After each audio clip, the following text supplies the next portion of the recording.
Gagawa tayo ng cookie for today. Ayan yung ating ginawa. Ayan, pinabilog ko na siya. Meron ako pang slice dyan. So, nilagay na natin sa ating tray. Ayan.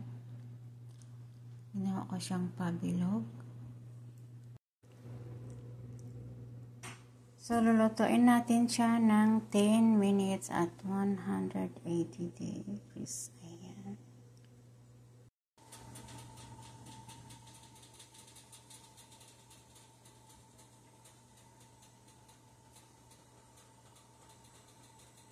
So, ito siya. Lalagyan natin siya ng strawberry jam sa taas. Ayan. At saka may ginawa ako na marmalade sweet with coconuts. So, this is it. Enjoy! Ito na yung finished product natin. Ayan. Yung pinakita ko sa inyo kanina.